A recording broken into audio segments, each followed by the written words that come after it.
Hi Capricorn, this is Job. Welcome po sa ating channel. By the way, Capricorn, this is your monthly tarot reading from November and December 2025. Gamitin ang reading na ito bilang gabay lamang. Kung naka-resonate kayo, comment down. Tandaan, Capricorn, ito ay channel reading. Kunin nyo lang po kung ano naka-resonate sa iyo. This is for you, Capricorn.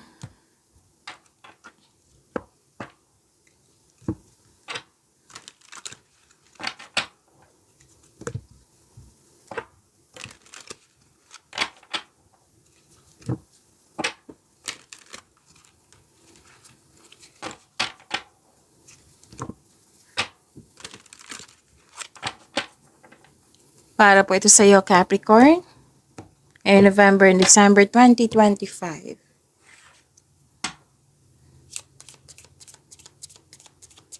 Maraming salamat po sa inyong patuloy na suporta, sa mga nag-donate, sa mga hindi nag-skip ng ads.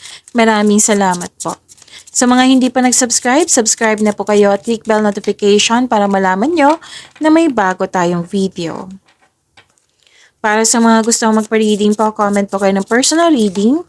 Again, comment kayo ng personal reading and check my reply sa comment section. May importanteng ganap sa inyong passion. May importante din na desisyon. Oo. Tapos, habaan din yung pasensya. Sabi ng yung card, Capricorn. At love is blooming. Self-love. Nagkaroon ng panahon sa pamilya, sa partner, sa iyong sarili. Romance, attraction, and affection. Kitang-kita ka po dito, Capricorn.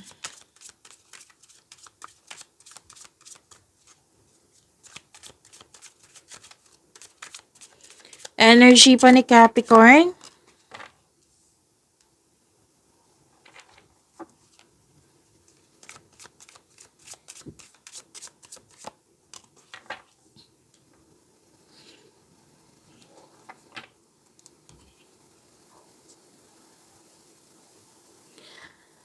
Sa mga bago dito, Capricorn, kung may napansin kayo na repeating message, yan pa yung pinupush ng course sa inyo na kailangan yung bigyan ng atensyon. Like for example, nanood kayo sa inyong monthly tarot reading, weekly tarot reading, daily tarot reading at dito din. At may napansin kayo na repeating message.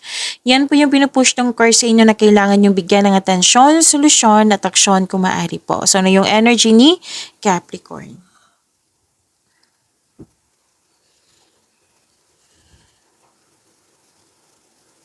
Okay. Bumuo kayo ng diskarte upang makuha mo ang gusto mo. Pwedeng sa career and money to na message. Tapos, umiwas po daw kayo sa toxicity. Yes, umiwas kayo sa toxicity. At huwag niyong ibunyag lahat yung plano mo. Kasi mukhang sisirain ng tao nito eh. Yung plano mo, desisyon mo. So, nakikita ko dito na gumagawa ka ng strat plan.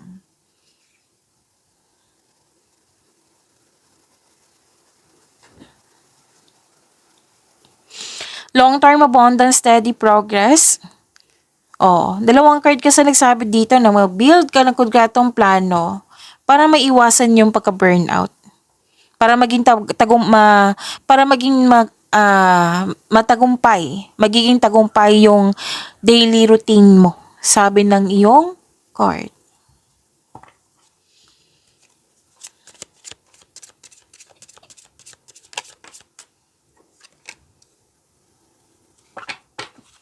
This is about your career and money. Career and money po ni. Career and money po ni Capricorn.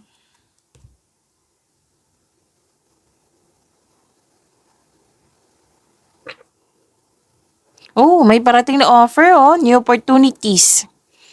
Or project na magbibigay sa'yo ng excitement. Marahil lang yung boss, amo, or nag-o-offer sa'yo ng much needed support. Pwede din na promotion to, pagtaas ng kita, sweldo, allowance, or ng iyong posisyon. Kung may araw po na feeling mo stagnant ka, isipin niyo po yung inspiration niyo sa buhay para ma-enjoy mo yung mga ginagawa mo dyan. Sa career and money na tayo ha.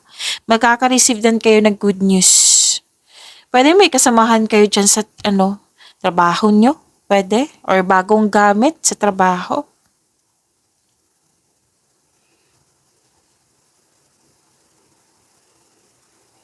Financial security is yours. Relax.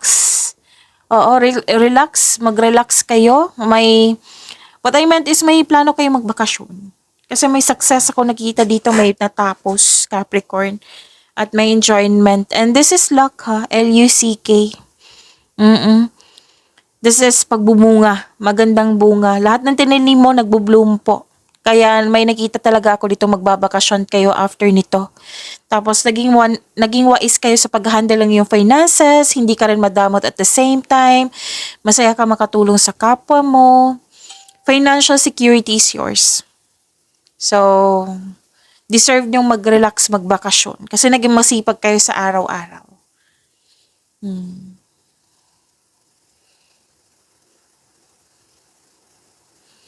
Ganun pa rin yung sinabi ng card nyo dito eh. Natandaan nyo yung sinabi ko dito na umiwas kayo sa toxicity?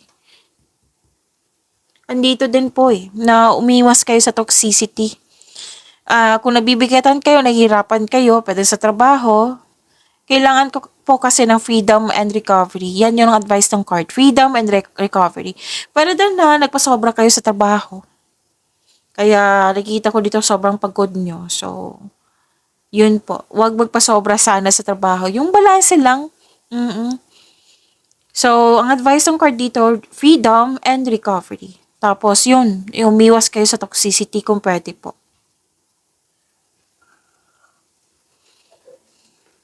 Marami kayong ideas. Inspired kayo, may plano kayo magdagdag investment para magkaroon ng financial growth, mas lumawak yung vision mo sa buhay. Grabe yung sipag mo dito, oh. Para mas mag-grow ang yung kita, sweldo, promotion ba to, yung pagtaas ng yung posisyon. Oo.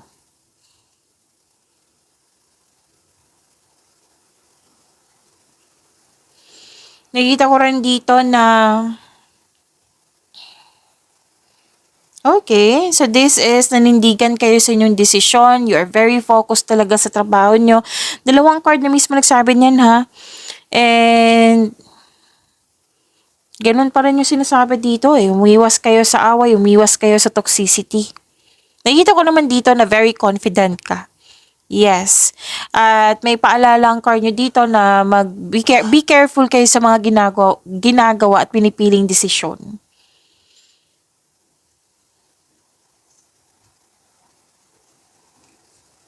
So, may ano dito, exciting opportunities, magkakaroon ng financial growth. Ilang beses lumabas yung financial growth, recognition, pwede yung business partner mo yung family member. Oo. Pwede din yung family mo, very supportive sa'yo nang siyang dahilan naging yung, ito yung nagdudulot ng happiness sa iyong buhay nang dahil sa support nila. So, may success ako nakikita dito ha. Positive outcome, success at achievement po. So, claim nyo po.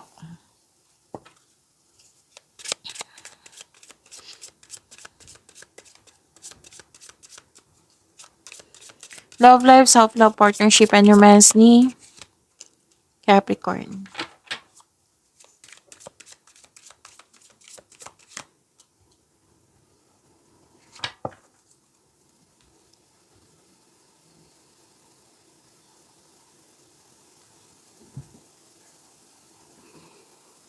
Okay, if you're single, huwag pilitin na magbuo ng relasyon na hindi nakatadhana sa iyo.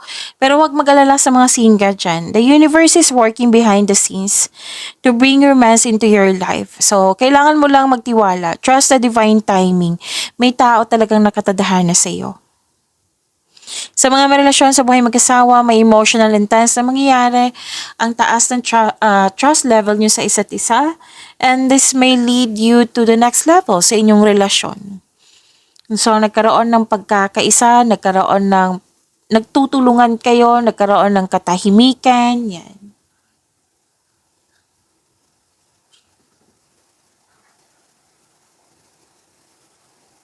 Nag-decide kayo mag-move on mula sa mapanakit na pangyayari.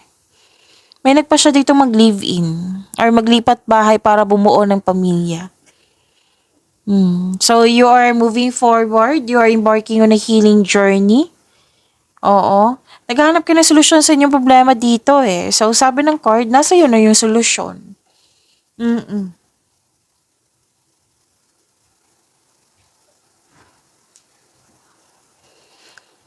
Okay. So, nagkaroon ng panahon sa mga bata, sa family, may nanganak.